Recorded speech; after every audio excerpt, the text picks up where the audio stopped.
Feeling like a shark in a shrimp tank. Big fish, small pond in the shrimp tank. Hey everyone, this is Mark Scribner. I'm your co-host along with my good friend Ted Jenkins, CEO of Oxygen Financial here today. I want to just kind of start. We definitely have a celebrity, but a normal, completely balanced celebrity, Lynn Smith, who has a storied career on national TV, is a great entrepreneur now with her company. So we're going to get into that in just a minute. I would like to remind all our listeners that you can find this show, all our shows on Google, Stitch, SoundCloud, basically anywhere that you can get your podcast, you can follow us. We're now in 13 cities and also international in Canada. Simple ask, if I may, if you could just hit that like button, the subscription button, that will also get you to be alerted of future shows and some of the other shows across the country. And we'd love to get your followership there. The Shrimp Tank, the tagline is where book smarts and street smarts collide. We talked a lot about being an entrepreneur, some of the different things that people are doing. And today is no exception. We have Lynn Smith, who is an amazing personality. For full disclosure, she helps me try to look normal on TV. I still have a long way to go. And Ted obviously is a master of that. And I look at both of these guys as my mentors. So we're going to have a lot of fun today and talk about Lynn's experience, both being on the national stage, but also on the success that she's having with her media consulting company. So welcome to the show, Lynn. Hey, Mark. It's such a pleasure. I was going to say, before we get rolling on Lynn's company, I think it would be important for us to have some sort of soundbite in here and story and hear Lynn's commentary on this, especially knowing that her background in journalism and what she's done in media and television and her media company today. And Lynn, I just saw a story that it was probably the biggest disconnect that I think may be going on in the United States right now, that the graduating class of 2022 here in college, there was a study that was done and they thought that their average salary coming out of college was going to be $103,880, when in actuality, the starting salary for those graduates were about $55,000. By the way, at the bottom of the starting salaries was communications and journalism. The bottom one underneath that was school teachers. What do you think? Like, you're an entrepreneur now and you obviously work for big companies across the country. How is it possible that the disconnect is just that large among students today? Poor parenting. There's the headline. Poor parenting. I mean, I've seen it, and we've seen a lot of this generation where a lot has been handed to them. There hasn't been that school of hard knocks. There's not the street smarts yet.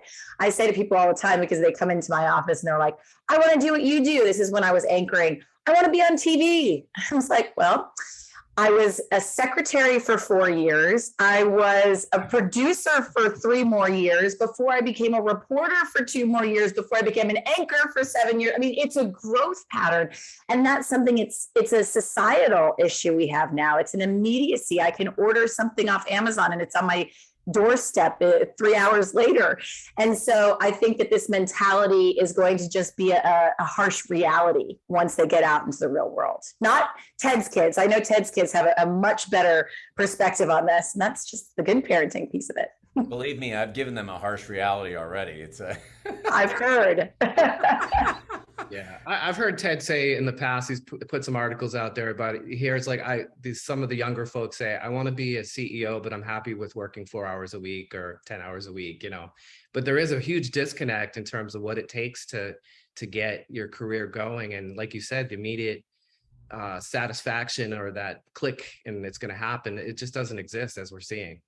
No, there's no shortcut for hard work. I loved Elon Musk's email that went out this week that said, you're going to be in the office for 40 hours a week. If you don't, then I'm considering it a resignation. I think that COVID gave all of us, one, a lot of flexibility, and we fell in love with it. I'm one of them. But two, it gave us the reality that we can do it from anywhere. Is that going to be sustainable in a lot of companies? He doesn't think so, at least at Tesla. We'll see whether or not it works for other companies. Well, I would love to kick this off and for you to tell people that, I mean, obviously, yes, you had a national anchor job for many years. I know the early days, it was the early mornings on the NBC Today Show, MSNBC. I obviously had the very, very fortunate in my career to spend time with you on Headline News and Weekend Express. But you decided to do something here that is really, really hard. And I'd love for the audience to hear this first. Like, you're in this ball and chain of corporate America, and you having like what some people would think, this could be the best job in America. I'm on TV talking to people every single day, 1 million people. And then you decide, wait a minute, I'm going to quit. And I'm going to start this company, Ryland Media, and start my own business. How do you make that decision to basically break that ball and chain and just say, yep, I'm going to leave this job I've worked 15 years for, and now I'm going to go start my own business? Yeah, I mean, I call myself a recovering W-2. That corporate America ball and chain is real, but those 15 years within NBC, MSNBC, and CNN headline news allowed me to, and my wording of it is not quitting, it's repurposing. So I took all of the information that I was lucky enough to gain through an insane amount of hard work. For anyone out there that's listening, I didn't just show up and read Glass. I worked 10 p.m. to 8 a.m. for 3 years. I worked weekends, holidays for 15 years, but I was gathering this information. And I felt at a certain point during COVID, which so many of us know about this, the Great Resignation, but many of us reassessed what was important to us. And I was, for the first time ever, reporting from home. And I realized I was a mom first. I was missing so much time with my children. I always knew I was going to be a working mom. And I felt I wasn't making the kind of impact in news that I wanted to make. We all know it has become extremely toxic. I felt more of a problem than a solution at times. And if I'm missing time with my children, it better be for something impactful. So if I can repurpose all this information and all of these skills that I gathered over the course of 15 years, then I could create a company that helped others take their impact onto a platform like the media. And let's not just say that's television, that's podcasts, that's interviews for print, that's your Zoom call. You need to be able to make your impact through the lens, because that's the reality of our world right now. And so for me, being able to do that, it accomplishes two things. I can make my impact and have my purpose and be the kind of mom that I want to be. Lynn, I interviewed a local person. I'm here in Boston today, a couple months ago, famous sports broadcaster, TV for Channel 5 here in Boston. So really valuable lessons. But one of the things, there's a couple of things that he had as a takeaway, because I asked him, like, if you're going to start into this profession that you left, what are some of the key takeaways? And there were a couple of things that he talked about, like when he started 30 years ago, there weren't phones, there wasn't Twitter. So being in this position on the media is really not just about being on TV anymore. It's about mastering the socials and mastering a dictionary to be, having a huge vocabulary and things like that. But my question is, I'm curious, like if someone was listening now and then wanted to kind of follow your track and do some of the things that you're doing, what would be some of the key takeaways? I think the most important thing is not to just think that all of a sudden I hung up the microphone and then I showed up and I launched a company. There was a lot that went into, and Ted knows this, he's been a mentor of mine for many, many years. I think that Ted, we probably started talking about this 4 or 5 years ago, where I started laying the groundwork. Start your side hustle. Start building your company while you still have that safety and security of a paycheck and the health benefits. Figure out, test the market, see what works, see what your needs are. Find out how to make adjustments and tweaks before you launch. That doesn't mean that the launch was perfect. I would say I built my course, Crush It on TV, for a year before I actually launched it. Nobody knew I was doing that. So by the time I actually launched it, I could test it. I could add things, change things. I didn't just go to market blind. Right. And so it was the most valuable advice from people like Ted, that you don't just do this one day. You don't just wake up and say, I'm going to quit my job and I'm going to start a company. It takes an incredible amount of hard work and networking and building before you can actually take the leap.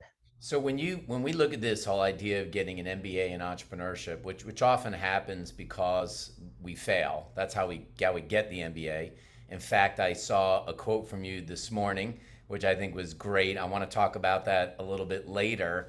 But one of the challenges for a lot of business owners, Lynn, and I'm wondering what your perspective is on this now as you were thinking about starting your company, and now that you're into this, I can't believe it, more than a year, and growing your company, about pricing. Because when you leave a corporate job, there are a lot of people that become growth consultants, they become leadership consultants, they become 10x consultants, and when you're in that consultancy business, it's really hard to figure out how to price your services. How did you originally think about it? Where's your thinking today as Ryland Media grows? I took so much time doing this. I tested it in many different places. You were one of the places I tested it as far as getting feedback. Also, understanding the marketplace. So I did a lot of research to see what exactly are other people charging for this, and then what's their experience. Knowing your value is the key to pricing. What is your value? 15 years in network television has value. Other people that are selling media training, they've never even been inside of a newsroom. Right. And so when I was testing it out early on, I knew to price it lower because I wanted to over deliver. I wanted initial clients to really be blown away, like, this is how much value I'm getting for this price. And incrementally, I shifted the pricing, and I plan to do that. I'm actually entering into a 6-month phase of that next price shift. And so asking the questions, going to your network, testing is the only way I have found that I've landed in the pricing that's comfortable for me, for my clients, and that just works.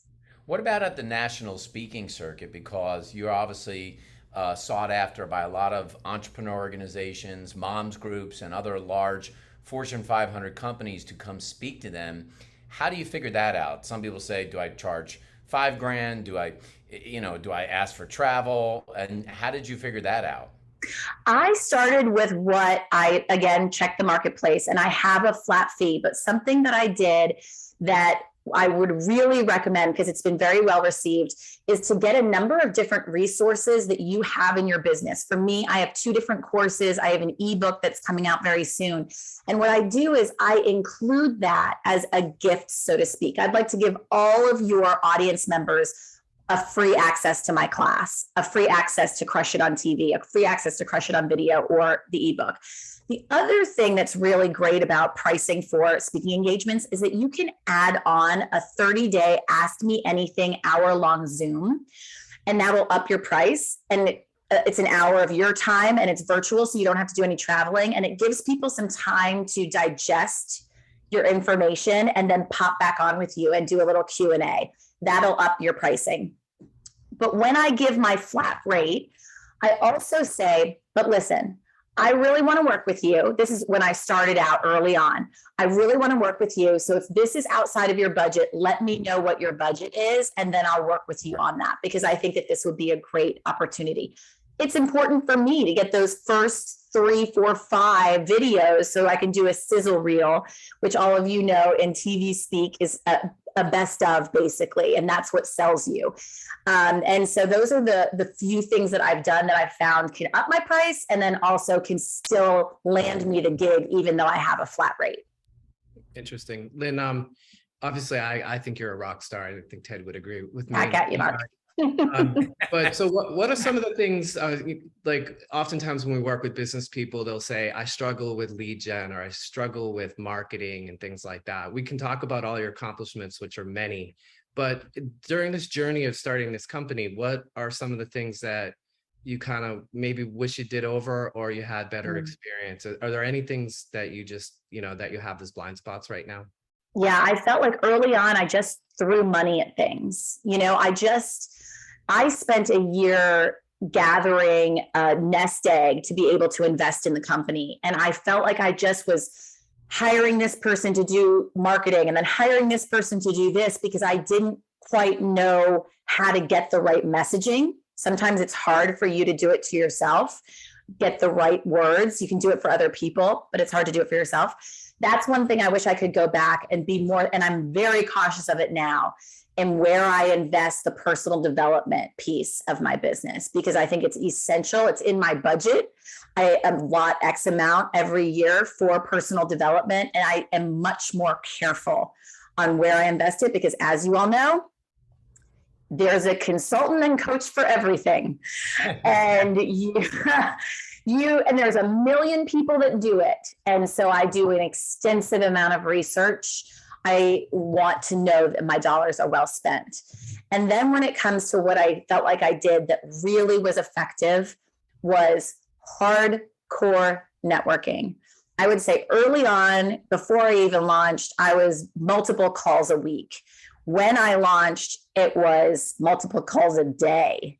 I would just, anyone that Ted would connect me to, anyone that, and then I would continue, I kept a list and I would try and nurture that network. You don't want to make it too big because then it's unsustainable and you're not high touch. But I would try and nurture that network. And it was incredibly beneficial to me, not only for my first clients, that then snowballed into my next clients. I'll tell you off that are watching the program today. Recently, I've been using something called coin flip marketing. Sounds like it's spelled coin flip marketing. What this guy does for $150, and I will tell you, it's opened some doors for me already, is he curates a custom package to the prospects that you're going after. And when I say it's custom, it's a complete like newsletter / birthday card. Like you had researched the person. There's a customized gift that's around that person. And, you know, you think about what it would cost you to get in front of a prospect that may be at a level that could generate tens of thousands of dollars for your business. It's been pretty interesting. I want to ask you, Lynn, I'm gonna say a couple of words here, and I'm wondering what they mean to you now, because you were a W-2, you got one paycheck. After a while, it's like, meh, you know, that's my paycheck. What do the words streams of income mean to you now? Ted, lessons. You said streams of income for a long time, and I have implemented it in my business. It's essential.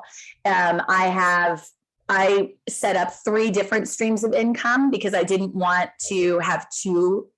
I mean, that sounds, you know, you can't have too many. Then you're only getting pennies in one place. But it also allows for one of the streams to dry up a little bit a couple of times a month.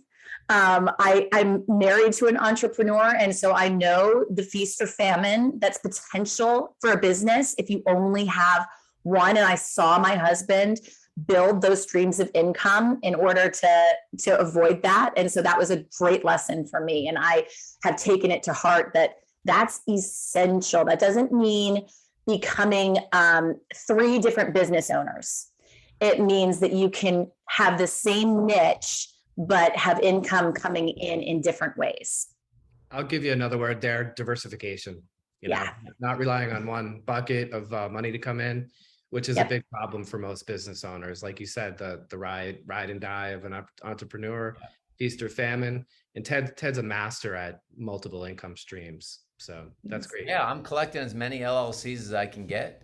That's the whole thing in here. You know, people laugh when they say, "Oh, those entrepreneurs have 500 LLCs." There's a reason, you know, and it is about streams of income. Then you're not dependent upon the government, your family, your friends. You know, it's kind of freeing, Lynn, isn't it, when you can control your own destiny? It's been unbelievable. The last year of being an entrepreneur hasn't only been the biggest growth I've experienced as a person. The learning that I've experienced in the last year is more than I think probably my entire life. I continue. I know I have years more to learn, and that's exciting to me. But just to think back on the last year and all the information that I had no idea about that I've now learned from people that I've been really relying on to help grow my business has been so exciting. And I say to other entrepreneurs to not race to the finish line, because everything along the way in the sprints are so fulfilling. And that includes the failures. I know we'll talk about that, but it is really important to embrace the entire journey of it, and also be excited about all the things that you don't know yet. I don't know where my business is going to be in a year, and that's exciting because I know I have so much more to learn, and I'm really looking forward to it.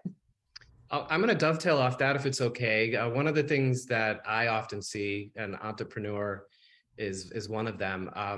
Most people don't have like a business plan, like a 1, 3, 5 year kind of a map for, projections and where they want to be in a year or 3 years. Have you gone through that exercise where you're mapping out, 1, 3, 5 years, or even potentially a sale, which most people that start companies want to eventually sell them at some point. But I'm curious if you've done that. I haven't done the formal writing, to paper. And that is the next phase of growth that I'm looking towards. So the first year I created the plan of 3 different buckets. I wanted to see what the marketplace would tell me about pricing, which bucket proved to be needed in the marketplace. And now that I have that information, I am hoping to take this next year to scale it in a way that, that strategy is what I have been developing. Then once I do that, that's where I feel like I'll be in a 3 to 5 year plan. So I'm still, and my business is such that, there's a lot of different potentials to it because I have to be the product. So it's so different when you are selling a product than when you're selling yourself. And it's a dangerous part of the business because you can never take yourself out of the business. So there's a goal in scalability of how do I scale a business when there's only so much of my own time that can be attached to it. So that's the challenge that someone like me faces. But I think it's essential to have that plan. If you're going into something blind, then you're just, it's like, you're just throwing spaghetti at the wall to see what sticks. You know what that ends up just messy. Yeah, I call it Colonel Sanders. When he passed away, Kentucky Fried Chicken, they had to kind of rebrand because it was that person. And then it was hard for them to pivot as the kind of the figurehead, moved on or passed away. So that might be a challenge that eventually you can't scale or be vertical. If it's only you're going to have to add clones or people that subscribe to your vision, I guess, at some point. Exactly right. And I say that to people now when they are asking questions about my transition and they want to know how I did this, and they are starting their first LLC and they want to name it after themselves, or they want to name their company after themselves. And I was like, and I have a client that did this. He has a consulting company and it's his last name. And so everyone wants him to show up. And so that's just a warning out there of, create a product that you give the credibility, but you are not the product. It's interesting to me because you're going to build this business plan, and obviously you were in media for so long, but I'm wondering if you can talk a little about your own personal media plan as you build out the business, and especially tell us about this StrollerCoaster, because I did listen to one episode on here. I feel for all parents in America. I had 3 kids. I know you've got 2 beautiful young boys, but how does that whole StrollerCoaster fit into, Lynn Smith and what you're doing with your company and your brand? And tell us about it. It's pretty cool. Yeah, StrollerCoaster is so near and dear to my heart. And it's so almost like a pinch me moment because I'm a Munchkin mom, right? Like I used to go shopping with a newborn and, sleepless nights and just pulling things off the shelves, being like, what's going to help me? And that was why I was so invested in this company and excited to work with them because I'm a consumer.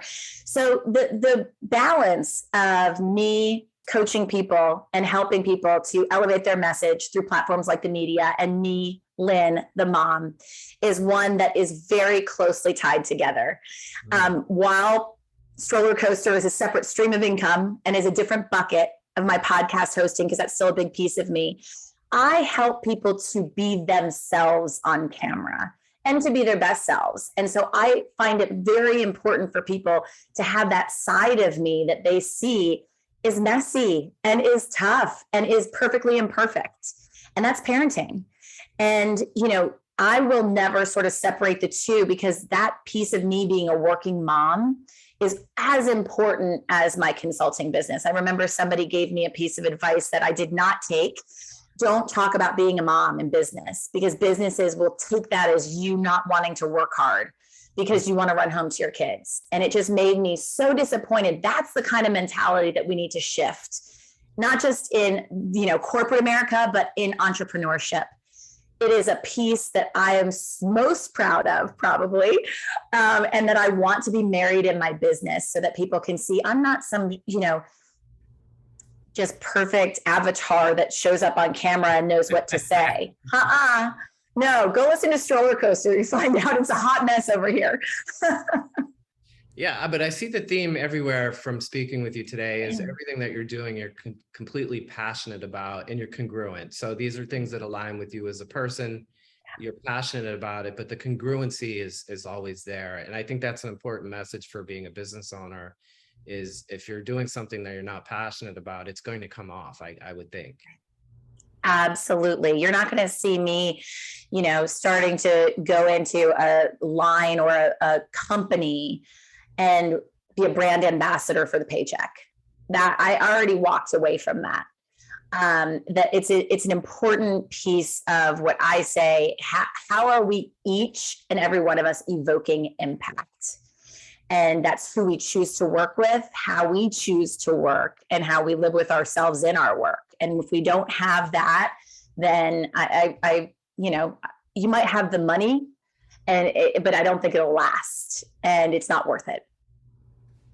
Lynn, when you look at the business in here, this is sort of like a hot or not question for me, which is around 1099s and W-2s, because clearly you need resources to be able to grow your business. Mm-hmm. When do you think you'd take on a W-2, or do you think you would continue to outsource 1099 people to assist you where you need it? How are you thinking about the fragmentation of those kinds of decisions? That's what I'm relying on my bookkeeper for.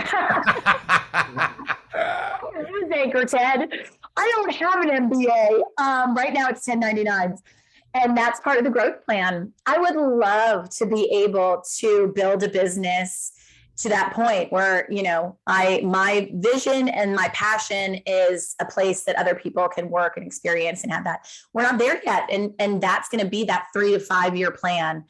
And I think, something initially, and this is a side note to your question, but someone told me this, and I don't want to forget to tell you, because initially I wanted to have a company that was all working moms. I wanted it to be a female empowerment company, and I wasn't going to hire anyone but working moms. And somebody told me about an entrepreneur contest for high schoolers that they judged. And all of the high schoolers, when asked the question, what do you want the customer to remember about your product?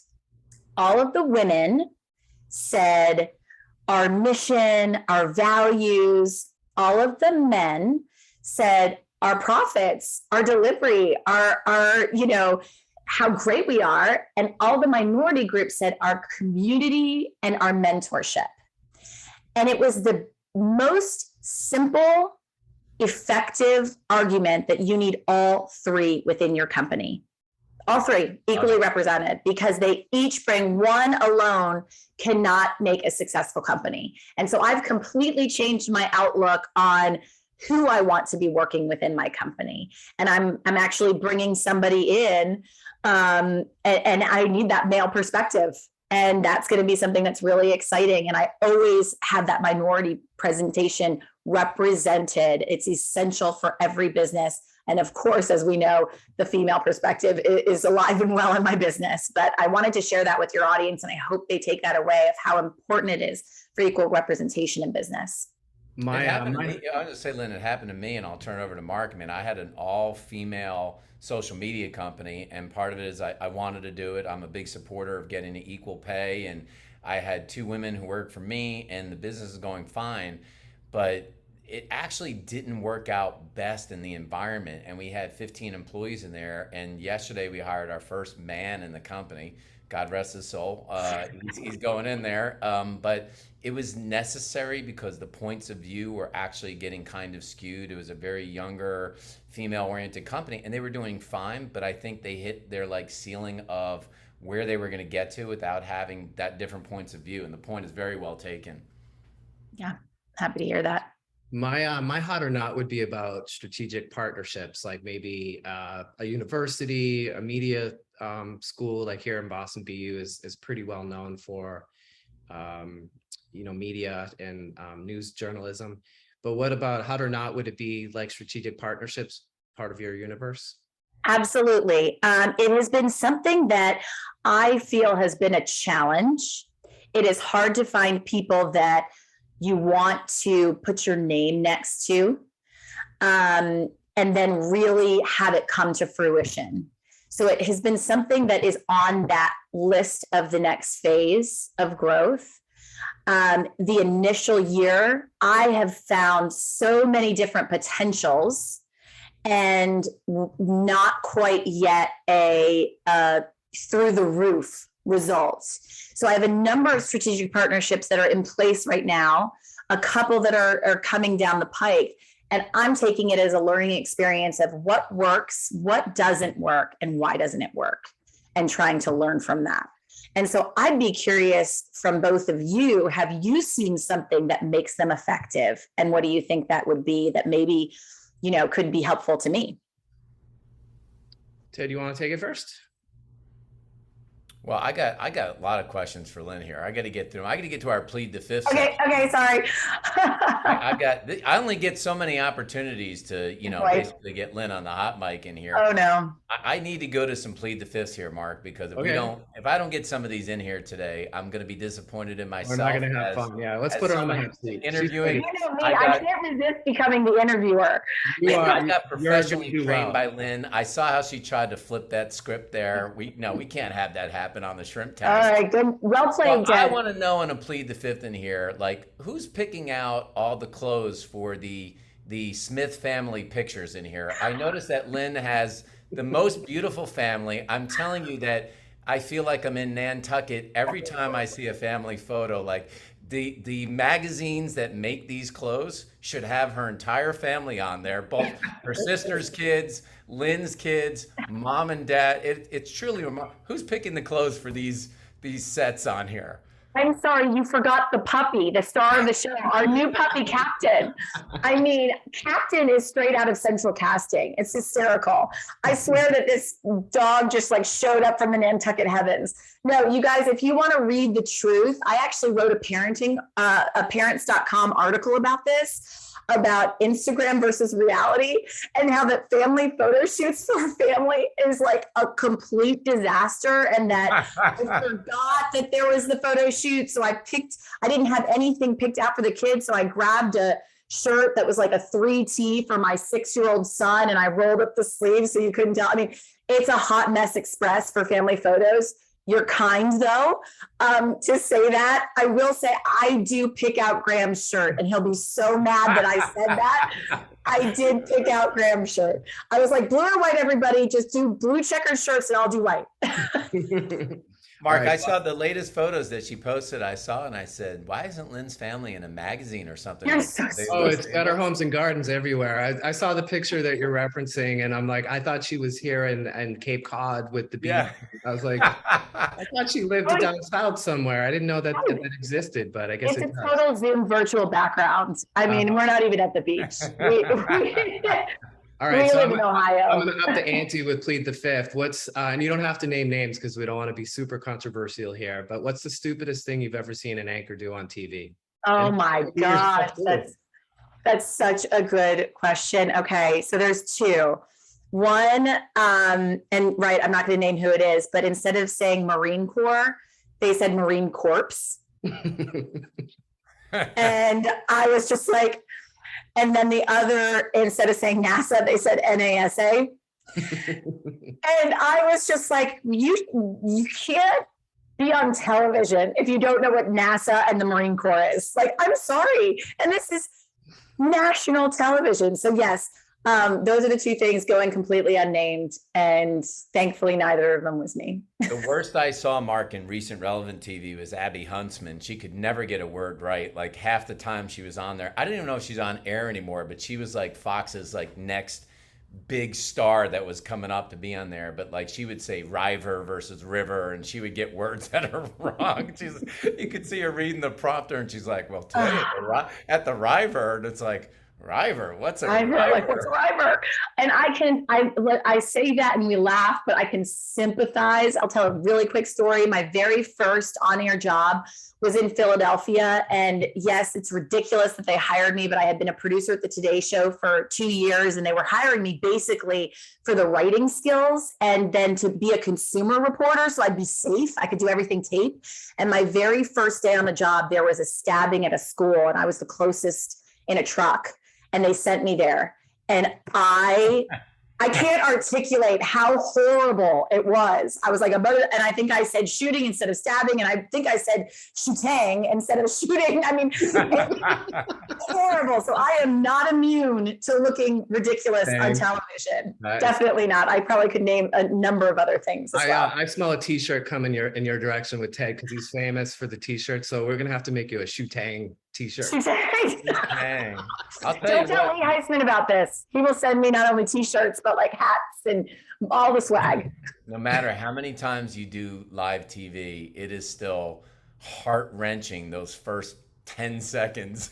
We've talked about that, right? Those first 10 seconds really set the stage for everything else afterwards. And so the thing that I say to people like Mark is to get that energy going really quickly and to have the first thing. We talk about headline first, and that's the first thing out of your mouth. I said that with TED lessons or parenting problems. Have that be the first thing out of the gate that hooks people instantly. And that's the way that you avoid the, oh, hi, thank you for having me here. And then you're in your head thinking, oh God, that sounded so not energetic. And then you're going down a downward spiral. So just nail it right out of the gates. So in the Plead the Fifth, you're married to an entrepreneur, and obviously Graham's not on today, but he's a great guy.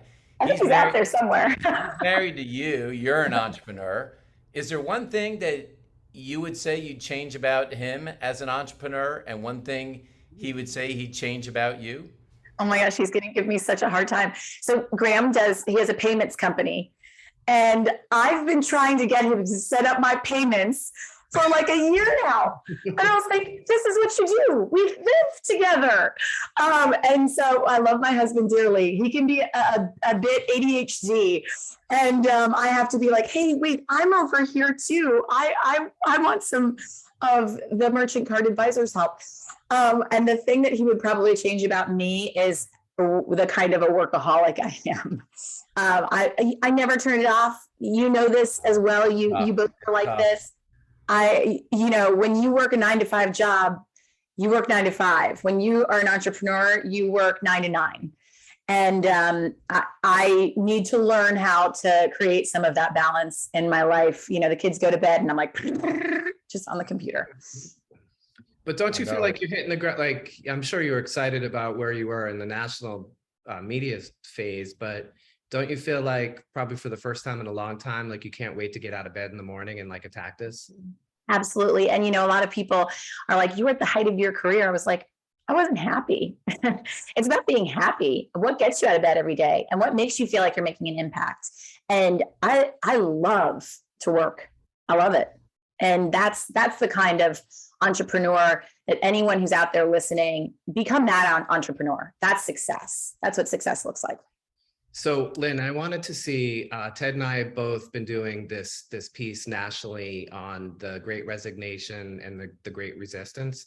So I thought it would be fun to put you on the spot, because now you're on national TV and the subject matter is the Great Resignation, the Great Resistance. So would you be okay just giving us like a highlight reel on that?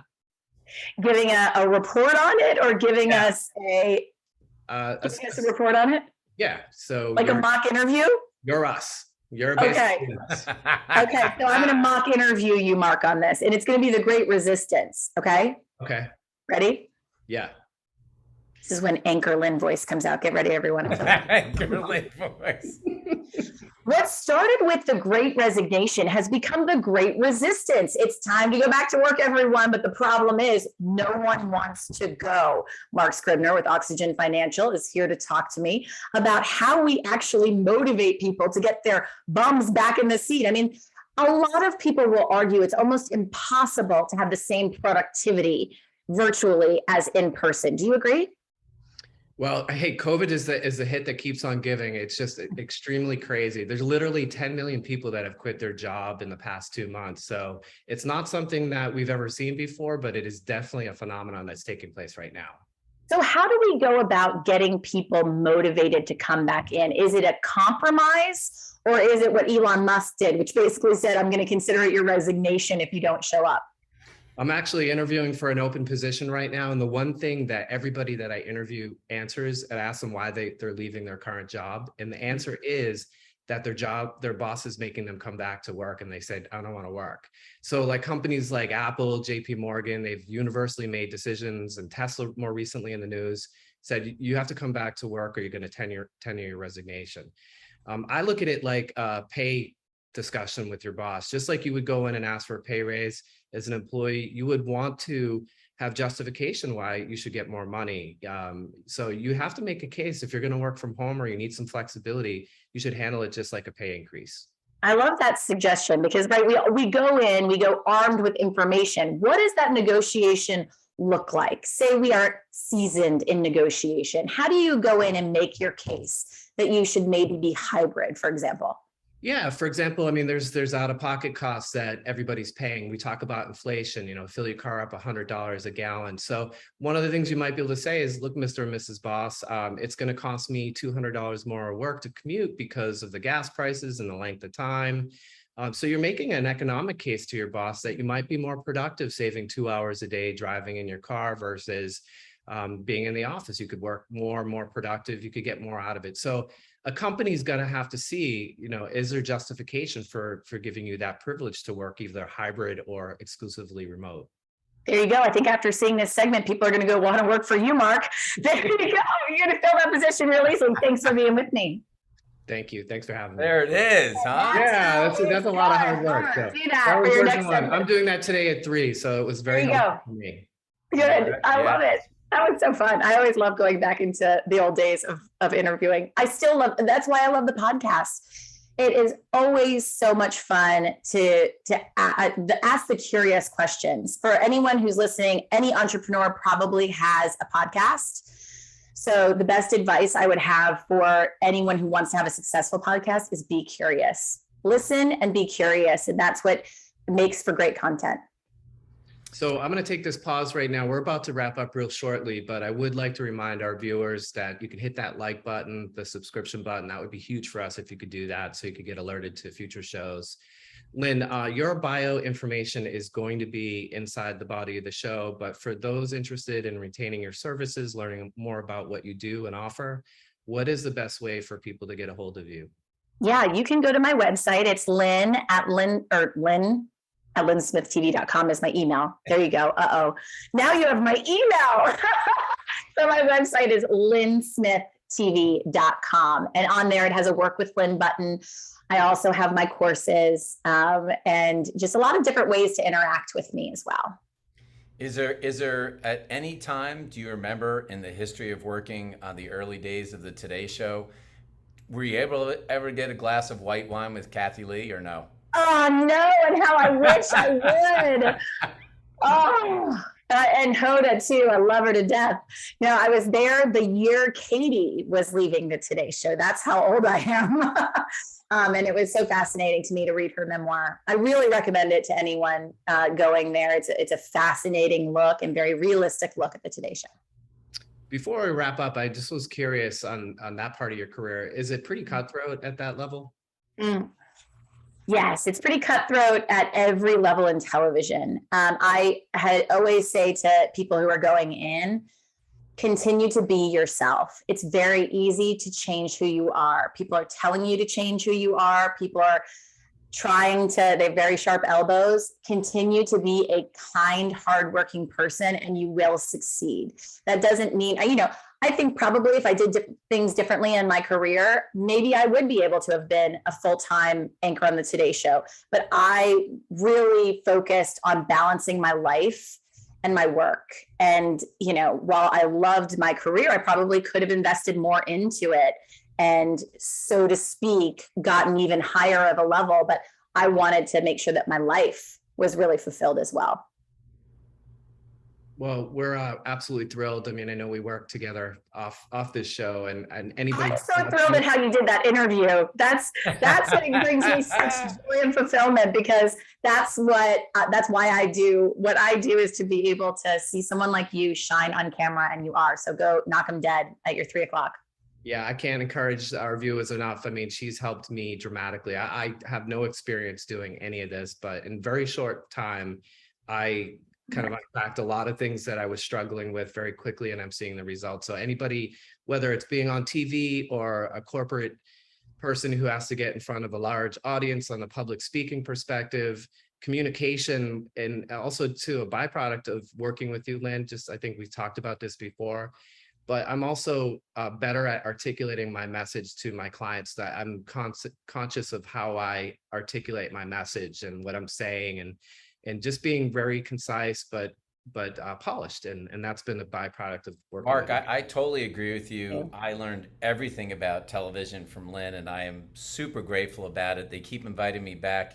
Even though I don't have the TV look, they keep on inviting me back. But, you know, we try to provide a good thing. Here's the only bad news, though, Mark. I now talk in sound bites to my family all the time. And at dinner parties, it drives people crazy. If you're a soundbite machine, people are just like, whoa, whoa, whoa. No, that's what my wife says. Yeah. I walk around just making one blurb, which is my soundbite or my alert. It's like, pizza! You know, so it all starts that way now. It could be just one thing to grab an attention grabber. Graham, TV people are very hard to live with, but we make it fun. We're fun. So I'm going to wrap it up here, guys. Lynn, thank you so much. We'd love to have you back as we know this is going to scale at a very high level for you, because you're such a phenomenal person. Again, thanks for coming, and we'd love to have you back. Thanks, Ted, for jumping on today as the co-host. And thanks everybody for listening today. Thanks everyone. It was a lot of fun. I've been feeling like a shark in a shrimp tank. Big fish, small pond in a shrimp tank.